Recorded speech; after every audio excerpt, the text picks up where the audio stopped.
Sina Khudai Meitei T-shirt amaga sina Sajibu Mai pema. sina Kwangi Bini Mane Nungaya. Thank you. Mangon ngasi sajibugi nongma panba Manipurda aikoina Cheiraoba haiduna chai hauba haibade Meitei Cheiraoba tawba hei sing suna tawrineba. Sija Meitei pangan haiba wari leitana ko adum sakcha si harauna haina sumai kopirak padu hek nungai taba ko aise Are du tamin na ba edana wanungai nusi wanungai share tawna ba si mangai na PUNSIGI. Dache tenne dar sine makhoi matung ne follow tor ise ko ado makhoi gi motivation ne haba ta marum danga si se thengna re mo ka selera me fajana kan mi mang bo khopa to wi matang si kai gi no khoi shanti purapa tum balaba am oirasanu aina aina ishwargi mapamda thawni jari hi ma'am ai gi channel da anova video da haba ta ma'am mo hanna ma'am puna mo welcome to jari ma'am ai ngasi se 19 ne ko 19 of March ne ado chakobo namit ne ko adugi Delhi da ilekai da leba iche mayam leba khoi ko nupi lang ga sin hiba mayam akhoi sida leiraga su tongana ai na tongana nai tom kesum tahan de ko ai goina de mayam khodi mungna nungsi bi lei maitai pangan haiba wari leitana ko adum sakcha si harauna haina sumai kopirak padu hek nungai taba ko aise thabak chattui ne ko nungdang oire mayam ina nungthin oi ta ga so ina nungdang doina cha dore pungsu ai au khrai lo sille ko hojik se aduga nusina ba mong do ko sum uning ba haidare da mayam ko anti ma su lei ado anti du thengna di maga wari macha amasu mayamna khanganing bako adudo Delhi da yamna tawriba threaten tawba nupi notice ki mi da tawri mayam se sigi matang da khitang ai mayam su khanganing ba leiba ko da aina haibati hek information yauroi da ba suroi da bo su oi ba duran thi tante mayam khangba Delhi da sahi kunthra hena leiraba mi ne bako mayam sum helaki bako adu ngami na seng mi su ko mayam those che su dai re ngo Delhi da da leire che hoi yam man la chiana ut ke mayam ngo to lai kat pagi lai da sem pagi haidun tu sija Oi, adu luar kan satu tu orang ni loina. Meitei loina ne. Meitei Cheiraoba ka tawba hei sing suna tawrineba. Sija. Okay. Yum magna traga su ko si adum si delay ga su tawri si mayam nuksi ni ngo pajana ko. Hoi. Ada khoi tamo si kan kan yam si mi ka di no. Pa phora. Supaya ti yam ti nusi na phajong ba sela ga ko. Mayam khang ba di aro man yam taw lo ni ba da. Mi yam phu ni ko. Iche da ni sori lei re si da to. Yam nusi na yung man toro mi mo je. Ado chak leijaba khara hoi. Leijaba khara entre yam gre nang je. Leijaba khara na mayam taw minansi. Adagi anti ruchi leire mayam khangamani hai. Home away home haibado. Hoi. Home dagi mapanda leire su khu mayam kuma yama Meitei Ngamna ba dum toba ko. Arai du tamin na ba. Adagi mayam akhoi sida mi mo laki am surprise na kana male on dari sim ta hai anta. Mayam khangamani ko. Aigidi aina hek YouTube tawba horokpada ko ma ne dache ten ne dar sine makhoi matung ne follow tor ise ko ado makhoi gi motivation ne habata marum danga si se thengna re mo ka selera me fajana si de ningon jakobo natre ba kare ha diba jakobo ta re Meitei jing ne chahi ho ba ai ta re ko hoi dar si ju phajong sela lera me adagi akhoi da amasu phajong phajan sela lera me ado sida sin lang ba tawri ba ko khudai okay sorry khudai sela lera sorry khudai ne sele je ko aduga ngasi thabal ju lai bane ko khudai ge sela ga mayam phasana toro gani ba ko ado ai gi yawba phangaroi adu bo sigi chaba khoppa se bet chamina se na kaure ko punna khoi sida leire darisi ju mi hoji ketam phuba hora bane YouTube channel mayam darisi gi YouTube channel se ai link dhapam ge ma hoji kan YouTube se phasana active oi dire ba ko adu bo wari di yam nei khre aina di khang ba ko personally ne yam khang ba ma gi hoji fight to ne UFC rom da somda kanna MMA da hoi UFC ha ka de organization do yam kana mi phuba khoppa tawri bane adugi video gum sum upload tawri bane ado mayam support to mina se Sajibu Cheiraoba gi ga non tang piece of advice ha ga hoi adugum tang remind to je me anda yai ke su kai de ado ai ngasi siga mari le na ko khoi Delhi da hoji irang thopagi mayam na case yam hangba le da na ko aina di video se mangam da ba ado until chi sida ngasi matang cha le ngasi da video su mate ma se moge tang ngai mina mayam chana ba mayam de ready tawre ba ko adubu cha dringi mamang da ko energy khara yawri ngai da hoji keno tawrage anti da ko akoi Sajibu Cheiraoba gi matang ga aduga hoji ki irang thopoi matang sente siga kitang habiro ko khara adum kan na habiro ai khara lai ra boi bani na mai yaudi ba darisi oi dona khara mai lang pai khot na tawdi ba ko ngasi sajibugi nongma panba Manipurda aikoina Cheiraoba haiduna chai hauba haibade chahi hauba numisida mayam yumthong ni ngamjaba khara ꯏꯁꯣꯔꯒꯤ ꯃꯐꯝꯗ ꯀꯠꯄꯁꯤꯗ ꯑꯩꯈꯣꯏꯁꯨ ꯁꯤꯗ ꯗꯦꯜꯂꯤꯗ ꯂꯩꯔꯕꯁꯨ ꯑꯩꯈꯣꯏꯒꯤ ꯉꯝꯖꯕ ꯈꯔ ꯏꯁꯣꯔꯗ ꯀꯠꯆꯕꯒꯤ ꯅꯨꯃꯤꯠ ꯑꯃ ꯑꯣꯏꯔꯦ ꯑꯗꯨꯒ ꯉꯁꯤꯒꯤ ꯅꯨꯃꯤꯠꯁꯤꯅ ꯂꯥꯛꯄꯗ ꯃꯅꯤꯄꯨꯔꯗ ꯂꯩꯔꯤꯕ ꯇꯪꯗꯨ ꯂꯩꯇꯥꯗꯅ ꯂꯩꯔꯤꯕꯁꯦ ꯇꯪꯗꯨ ꯂꯩꯇꯥꯕ ꯌꯥꯝꯅ ꯅꯨꯡꯉꯥꯏ ꯌꯥꯏꯐꯕ ꯑꯗꯨꯒ ꯑꯩꯈꯣꯏꯒꯤ ꯁꯥꯟꯇꯤ ꯄꯨꯔꯛꯄ ꯑꯗꯨꯝꯕ ꯂꯩꯕꯥꯛ ꯑꯃ ꯑꯣꯏꯔꯁꯅꯨ ꯍꯥꯏꯅ ꯑꯩꯅ ꯏꯁꯣꯔꯒꯤ ꯃꯐꯝꯗ ꯊꯧꯅꯤꯖꯔꯤ ꯏꯟꯇꯥꯌꯔ ꯅꯣꯔꯠ ꯏꯁꯀꯤ ꯂꯩꯔꯤꯕ ꯐꯤꯕꯝꯁꯤꯗ ꯑꯩꯈꯣꯏꯒꯤ ꯗꯦꯜꯂꯤꯗ ꯏꯔꯥꯡ ꯑꯗꯨꯝ ꯂꯩꯇꯕ ꯅꯠꯇꯦ ꯏꯔꯥꯡ ꯌꯥꯝ ꯂꯩꯔꯤꯕꯁꯦ ꯊꯣꯛꯍꯜꯂꯣꯏ ꯍꯥꯏꯕ ꯇꯥꯔꯒꯗꯤ ꯑꯩꯈꯣꯏ ꯃꯁꯦꯜ ꯌꯨꯅꯤꯇꯤ ꯑꯣꯏꯕ ꯁ꯭ꯇꯔꯦꯡꯊ ꯑꯣꯏꯕ ꯑꯗꯨꯇꯪ ꯅꯠꯇꯅ ꯑꯩꯈꯣꯏꯅ ꯇꯧꯔꯤꯕꯁꯦ ꯑꯆꯨꯝꯕ ꯀꯩꯅꯣꯅꯤ ꯂꯤꯒꯜ ꯑꯣꯏꯕ ꯏꯂꯤꯒꯜ ꯑꯣꯏꯕ ꯊꯕꯛ ꯅꯠꯇꯕ ꯇꯧꯕ ꯑꯗꯨꯝꯕꯗꯣ ꯑꯩꯈꯣꯏ ꯈꯔ ꯇꯧꯃꯤꯟꯅꯁꯦ ꯍꯥꯏꯅ ꯑꯩꯅ ꯃꯌꯥꯝꯒꯤ ꯃꯐꯝꯗ ꯍꯥꯟꯅꯁꯨ ꯌꯥꯝꯅ ꯍꯥꯏꯔꯒ ꯂꯥꯛꯄ ꯄꯣꯠꯅꯤ ꯑꯩꯈꯣꯏꯅ ꯈ꯭ꯋꯥꯏꯗꯒꯤ ꯆꯦꯛꯁꯤꯟꯒꯗꯕꯗꯤ ꯃꯤꯒꯤ ꯃꯤꯔꯝꯗ ꯂꯩꯔꯒꯁꯨ ꯃꯤꯒꯤ ꯃꯤꯔꯝꯒꯤ ꯆꯠꯅ ꯂꯣꯟꯆꯠ ꯆꯠꯅ ꯄꯊꯥꯞꯁꯨ ꯑꯩꯈꯣꯏꯅ ꯉꯥꯛꯅ ꯆꯠꯀꯗꯕꯅꯤ ꯑꯗꯨꯒ ꯃꯅꯤꯄꯨꯔꯗꯒꯤ ꯂꯥꯛꯑꯦ ꯍꯥꯏꯗꯨꯅ ꯍꯦꯛꯇ ꯂꯝꯀꯦꯠ ꯂꯝꯍꯥꯏꯗꯅ ꯐꯤꯖꯦꯠ ꯆꯛꯆꯥ ꯀꯩꯅꯣ ꯇꯧꯗꯅ ꯑꯩꯈꯣꯏꯒꯤ ꯍꯧꯅ ꯂꯣꯟꯆꯠ ꯈꯪꯗꯅ ꯇꯧꯕꯗꯣ ꯃꯌꯥꯝꯗ ꯇꯧꯕꯤꯒꯅꯨ ꯍꯥꯏꯅ ꯑꯩꯅ ꯄꯊꯥꯟꯒꯤ ꯃꯥꯏ ꯕ꯭ꯂꯣꯛꯁꯤꯗ ꯑꯩꯅ ꯃꯌꯥꯝꯗ ꯑꯄꯤꯜ ꯇꯧꯔꯤ ꯄꯨꯝꯅꯃꯛꯀꯤ ꯌꯥꯏꯐꯕ ꯍꯥꯏꯁꯦ ꯑꯩꯈꯣꯏ ꯄꯨꯝꯅꯃꯛꯀꯤ ꯌꯥꯏꯐꯕꯅꯤ ꯍꯥꯏꯅ ꯈꯟꯖꯩ Okay, question amanidang hanggibanti ko. Nahan Malvianaga Toiba, the Gimi Mambo Kopake, Manipuri, the Nordic Tori Mam sa. Anti Adam Yaura Chati Chalangani and Yaura. Ado police case, the Moina Kari police, Kumasum Kari have a lageba. Main reason Sekainova. Sumaito Bone, Angang Sing say Malvianagarda, Puriba, Chaydiba, Tauriba, Mam Sisu, Satna Lonchat, a quick canosi, a quick Satna Bida di Pina Tinga Kanda di Satna Deco.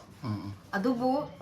Sometimes tabak later gadi dum chata bana te chali adubu local yangang sing sisu hoji ki matam sida di local yangang sing si kyam sati ge habada angang apik ko sini hele bani sa season na bas aduna makhoina tawrakli bado adugi chap chaba dandi pina ba koi already Malvianagar gi police station da chatuna saket hai bani saket na te madu Malvianagar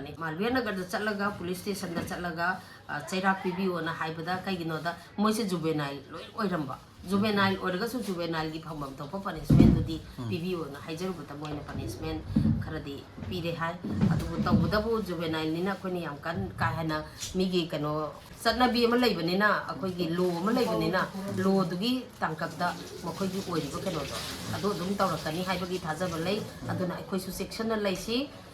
miram de lei haiduna hekta kano Yarani Matago, Yumdagi Lap lay Haidana, Kano, Yumi or Haidana Tauto, Abuto Vigano and I, Mayanda Pilta Duga. The heck lady by Chaisu Natragasu, all in the other lady by Chaisu sings there. Yumgi labor parents sing na, Aisa sings a Kamai lady, Kamai Tori, Karamba Mong the lay have a say, Yam Satina Hositi, technically Yam Wangamatamni Aduna, Aduda, Haitana Pau, Pona Viraga, Isa singi. A number of you have said, I know Amukasu Hazel, Putagari. Darshi, Sidale, Darshi, heck, Iran to lava Darshiga, according to the Hamasiga, Taraga, Pu to look to Nicomam, section law. The Darshi was a Sakang Dong Lady, but quite ma'am, Queen of Bidos, Semagale, Reggae. Nicomam, quite Sabore, Matelukoyam Yame, Kari, when explain to lay the Puxity Adre, Dodum Charge, Adoga, Sitasilaga, I office them cap to the name. Pakura kong gusto miyam lady, irun gusto lady, samput siyam lady, kangusu, alik na lady bro, sakto lok sa lasaw niya. Kaya sal. Iti sa kitang kapsara ke? No, thank you so much. Samput su lady, samput si sapi dire ka namta. Pwede utiyam sa sila, hindi nga da. Iba itam chare, sila tayo de. Pwede sabalo sila ko. Mayam chare. Sa kitang lawro da. Yare. Bukam do pai do re da. Si chamo yare, si chamo nam kam yare, lekre na. Ay di favorite uti ni mayam uti sa kare de. Okay da, nice ngire. Uti hao bra. Hao uti. Apoy se uti, mayam uti sa bahay ni ba. Nani ka daw ino? Lo sila ramen lang tik lang gay ha. TV yang agak. Sidi yang cak cak cari ngo. Kya kar rahe? Khana nahi khao kya? हाँ इन भी खरबो चार बो नंग खाना खा गए हो गया देखो यहाँ पे देखो बाय बाय करो हाय करो मैं के चैनल को सब्सक्राइब भैया के चैनल के सब्सक्राइब करे क्या देख रहा है गेम खेल प्लेइंग गेम ठीक है लोरे चाबलो सिले खोइदे तो खुदुल पोचे लहोई दे हाय अदो दारे सि होइदो मोइ पिबियो चे आई ओके ओके अच्छा हदि सेली दो นั่งสามันในประตู โอเค สินะคุได้ไม่ได้กีทีชาร์ดอามาก้าสินะสักยังไม่ ไม่เป็นมา สินะกว่ากีพี่วันนี้ลุงไอ้ thank youบางวันพี่จะต้องชิงชิวดีแล้วมั้งอาจจะชิ ลุ ง งไอ้พาร์โร่มังกรต้องมาปะป่วยหรอ อันนั้นติงโทรแล้วนะติงโทรเป็นอะไรก็ตอบได้ ไอ้ที่นี่ยังตัวก็กำจัดเรื่องว่าเราวิเวียนดิ ประชาชนปีพิอาดรอค่อยพี่ปามามวยกันชัว โอ้ดูแบบมันเลยแบบ การรตั้ง Sina dia roy ba. One ไม่เอานุ่งชีนะติชาดอามาคุได้ยังมาฮาราวนะลูกจ้ามาช่วยตัวเสียดมขดมปวดนี่ก็สัตว์นั้นปีนี้แม่อดมชิเจไอ้น่ะเล่าเรื่องให้น่ะทวีกีอินโทรก็สู้ยารุยดม ยา ก็ รุยดบยารุยดบ ที่สัตว์นั้นปีนี้อันนั้นแม่ไอ้นี่ขังอุดรก็สู้สมัยน่ะฮาราวน่ะพังยังก็ยที่น่ะปีนุ่งชีให้ตายเลยก็ยำมหานิบักตะเลยมีนะที่แบบคุยกันนั่นดีกว่าแล้วจ้าไปรู้เฉลยแม่แล้วก็เขาจะวิดีโอเสียชีมาฆ่าตาบัดดีทับเลยไม่ได้ทับเลยอุลักแต่ยังมีเนี่ยใช้ทับเลยบอกว่าจะไปเลยไปเลยละโอเคน้องมาเกชเลรีกักตัวเนี่ยก็อินโนพักยีโร่ ตั้งใครละโอ้ ตั้งใครแล้วตั้งใครด่ะ ตั้งใครเนี่ยเรื่องเนี่ยต้องมาคนนี้ละช่วยกันนะ โอเคเอาดิฉันนั่งใช้ continuation ตั้งตลอดใช่ Sajibu สิกำไมตัวบ้าฮาราวบรานุ่งไงบราคันกำไมตัวเอ๋ นงไงพวกนี้ยังเป็นสิพวกนี้มันกูจะไปพังเดิมนี่นั่นเลยเดนะอะไรยี่สิเดสุนักนั่นเลยมีเนี่ยให้พวกนี้พวกนั้นไปสั่งดีกว่าสั่งสารพวกนั้นนี่ไปสั่งดีแต่ใจเราบนนั้นลากปุ๊ดคุยเลยเดนะคิดตั้งเลยจะบ้าคราทงเจริญก็อีกว่าไม่ยำกูแล้วก็สั่งสารมันสามีเนี่ยไปเสียอันนงไงอุณหภูมิตั้งใจเราแล้วก็อันที่กูเรียนไปมหาวิทยาลัยตอนนี้ทำเบลสุดเลยทำเบลส่งดาวรี เรียนที่เลยทำอะไรเงี้ย ส่งดาวรีมาพวกสิ่งด้วยนี่อันที่นุป้าเคยสู้คุได้กันร้อยเนี่ยเสร็จแล้วก็จับมันนั่นนุป้าอ่ะแต่คุได้เสร็จมันตะกี้รองก็ยาวแล้วก็มินิทคราทำเบลส่งหันดาวรีมวยดีอันนั้นกันว่าตัวยำนงไงด้วยเนี่ยโดยนั่นแหละโอ้ไม่ยำ โอเคเรื่องภาษาด้วยเนี่ยคุยกี่ tradition สุงาคุยนะก็ไอ้ดี home away home ให้ไปตัวยุ่งแต่กี่ลาบน้ำมาปานแต่เลยสุดท้ายสุดคุยยุ่งมาโอ้ย จะมันไหนยุ่งก็ปลายยุ่งอยู่ขนาดมันหลายหลายตัวขนาดจะมัน นั่นแบบคุยนั่งงำจับอะไรจับครั้งนั้นสมตัวจับเนี่ยยามนาเกนว่าตรงนั้นตัวไปกี่วันที่นัดเตี้ยดูสมนุ่งสีบกี้เลยจ้ะนะ thank you เขาบินไปกี่ชุด thank you ก็ อะไรวิตามินนะบ้าเลยจ้ะนะวันนงไงวันนงไงเชตงนะบ้าซีมังไงเลยเป็นสิมัน thank you เจ้ thank you น้ำดีน้ำตาล อ่ะได้เจ้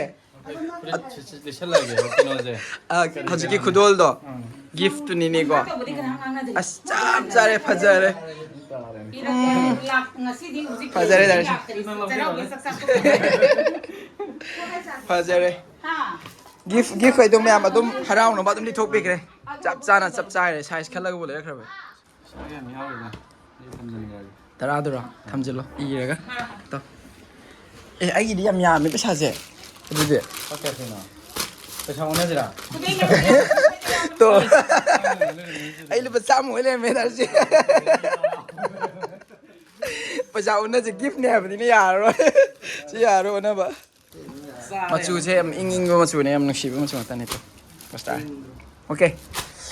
nungai re me am pun min ne re a khoi nungai ba dar si ho su le bi ram ba ki ko da naw hem na tro da naw ni ko maming da I soi khidra khale da naw hoi le bi ram me Nanau thok som. na naw thok chom Pro fighter. oi mamangi khatna bagi phuna ba da yaw khra bani adum khanga mani adoga dar si so hoji kana tawre dar se phajana phugalo go nai ne phugalo machu yam inge machu lo inge sisu machu inge pare ado ise nuai re ko bi ro pagi ko mathang ji yam ko bi ro mathang ji yam ko bi ro เขาใช้ใจยิ่งพูดจริงเนี่ยปิกประเจ้าบุตรข้างดีอดมอะไรประจามินเดินนะก็ตันจ่าสมบูรณ์เราจะคุยนุ่งตีกีสันดีก็ติ้งกีถาก็ติ้งกีอุณหภูมิเสียอุ้ยดีไม่กี่ชุดที่ชุมานะดี private กีทับตรงนะบางอันนี้นะก็ ไม่am the freedom man ba ko ado tawri thai di sum khang ba din ate na mong de ba ado anyway thank you so much ma'am video di am sangan da bi ko direct ni uncut ta tawraga sumaina dum ngasi gi sida sumaina dum thaganing ba ge na nusina dum video se namning ba ge ta na namak pa ne ado sida lo sila ge ma'am bye bye bye yam nung ngai re bye bye bye bye bye bye Take care. ya family na sa ma'am okay bo ke ji kha cha gi la ha ji udro karan ji dum taw le ji CD ai di ya re ai puk thale office tu cha khan ne ba Saya kepugu tu hai pham.ให้ as ไปตัว lai gi kat pa ne ma'am cha thok ge do re video do sil le ai nanda ti chu dei ke di si su pun lei ne tu คนเซนนะมาเลยตัวคนเซนดา happy ค hai น yo เซนดาใช่ใช่ให้ดูกันนะครับพี่ ลายนะจารัมครวยมีได้ใช่ไหมบ่ lui đi mai mut de โอ้หมดเลย ลายกี่แฮกมาทั้งนั้นเลยดู ai next ka to ne line next to line da happy ro ยงจักแม่เลยเฮ้ยเจนั่งกิจชันใช่เหรอกิจชันตู้โตเลยยานี่ยานี่ยานี่ใจบดีสิดีช่วยเบียดแบบอีมุงกับไม่กิจชันแต่ไม่ได้กิจชันก็ช่วยเบียดดี